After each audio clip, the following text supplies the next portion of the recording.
আসসালামু আলাইকুম সবাইকে, সুপ্রিয় দর্শক যে যেখান থেকে দেখছেন দেশ ও দেশের বাইরে, সবাইকে স্বাগতম জানাচ্ছি আজকের এই সংক্ষিপ্ত একটা ভিডিওতে।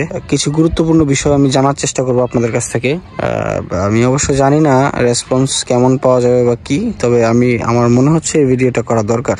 তো এখন বাজে সকাল 9টা, আমি আছি আমার বাড়িতে, আমার মাতৃভূমি যে যাই বলেন, মানে আমার গ্রামের বাড়ি যেটাকে বলি। তো এই মুহূর্তে যে বিষয়টা আমি আলোচনা করতে চাচ্ছি সেটা হচ্ছে, এখন বাজে সকাল 9টা, আমি আসছি, এখন আমার আব্বাও আসছে আমার সাথে।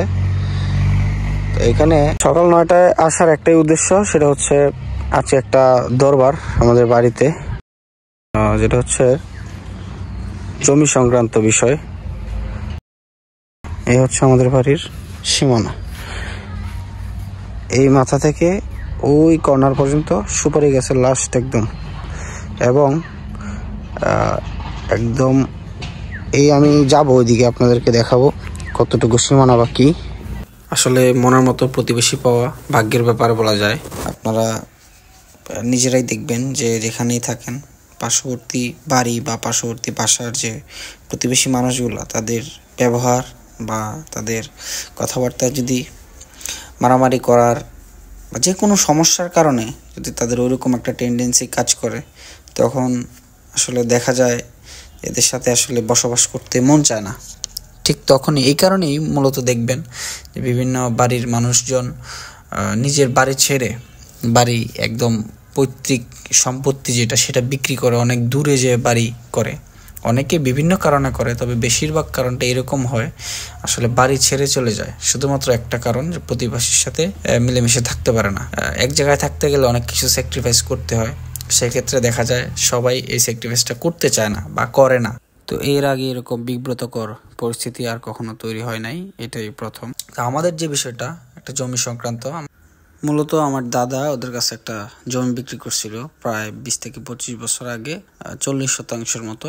আমরা কেউ বাড়িতে থাকি না, যার ফলে ওরা খুব সুযোগ পাইছে এরকমই বলা যায়। তো এই সুযোগটা কাজে লাগিয়ে তারা জমির একাংশ, বাড়ির পিছনের অংশ আমি দেখাচ্ছি কিছুক্ষণ পরে, এই অংশটাতে প্রায় 4% সমপরিমাণ জায়গা আমাদেরকে না জানিয়েই মাটি কেটে ফেলছে, বলা যায় বেদখল। ইতিপূর্বে 2-3 বার দরবার বসলেও কোনো সমাধান হয় নাই। তখন অবশ্য এইভাবে ছিল না, দালান ছিল না, তখন টিনের, সাধারণত গ্রামে যেভাবে ঘর থাকে ওইভাবে ছিল। এটা গত 5-6 বছর যাবৎ করা হয়েছে। তো আমি যা বলতেছিলাম, বারবার আমি কথাগুলিয়ে ফেলতেছি। প্রতিবেশী যদি আপনার সাথে ভালো ব্যবহার বা সুন্দর আচরণ যদি আপনার সাথে না করে, সেক্ষেত্রে দেখা যায় এই প্রতিবেশীকে আপনার এদের সাথে মিলিয়ে থাকতে গেলে অনেক বেগ পোহাতে হবে। যেমন ধরেন, এই হচ্ছে আমাদের বাড়ির পিছনের অংশ, এবং আমি ইতিপূর্বে আপনাদেরকে সামনের অংশ দেখিয়েছি। এটা হচ্ছে পিছনের, এই হচ্ছে বাড়ি, এবং এটা আমাদের পুকুর। একদম এই কর্নার থেকে ওই কর্নার, এবং সামনে তো আপনাদেরকে দেখাইছি এর আগে।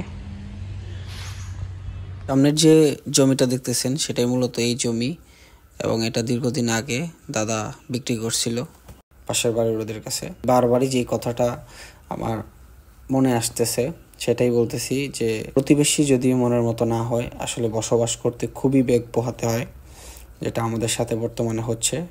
এবং এই জায়গার তারা মাটি কাটছে, তারা দলবল নিয়ে এক প্রকার জবরদস্তি, আমরা যেহেতু বাড়িতে থাকি না, তারা এই সুযোগটা, সামনে একটা গাছ ছিল, এই গাছটাও তারা কাটছে। গাছটা যেহেতু কেটে ফেলছে, তো আমি আর দেখাতে পারতেছি না ওই যে সামনের কর্নারে। তো অবশেষে দরবার শুরু হওয়ার পরে এখানে আমাদের এলাকার সাবেক চেয়ারম্যান এবং আরও কিছু গণ্যমান্য ব্যক্তি ছিল, যাদের মাধ্যমে দরবারটা করা হয়েছে। এবং আমার 3জন চাচা, আমার আব্বা, এবং যাদের কথা বলতেছিলাম সেই পাশের বাড়ির যে মুরব্বী আমার সম্পর্কে দাদা হয়, উনি, এবং আরও কয়েকজন লোক ছিল। তবে দরবারটা সমাধান হয় নাই, আর একটা ডেট দেওয়া হয়েছে, পরবর্তী ডেটে আসলে দেখা যাক কত দূর কী হয়। সবাই আসলে দোয়া করবেন আমাদের জন্য, এই বিষয়টা যাতে খুব তাড়াতাড়ি সমাধান হয়ে যায়। এবং আপনারা কমেন্টে জানানোর চেষ্টা করবেন যে এই বিষয়ে কিভাবে সুরাহা পেতে পারি, বা আদালতের দ্বারস্থ হওয়া বা মামলায় যাওয়া ঠিক হবে কিনা, যেহেতু তারা আমাদের কে না জানিয়ে এটা বেদখল করার চেষ্টা করছে, যদিও দরবার দেখা হয়েছে। এটা যদি কোনো সমাধান না আসে, সেক্ষেত্রে আমরা আইনি ব্যবস্থায় যাওয়ার জন্য প্রস্তুত আছি এবং সেটাই করব হয়তোবা। তো যদিও মামলা এইগুলো আসলে ভালো জিনিস না, আমরা চেষ্টা করবো এগুলোভাবে এটা শেষ করার জন্য। সবাই দোয়া করবেন, ভালো থাকবেন সবাই। পরবর্তীতে দেখা হবে কোনো পরবর্তী ভিডিওতে। আল্লাহ হাফেজ।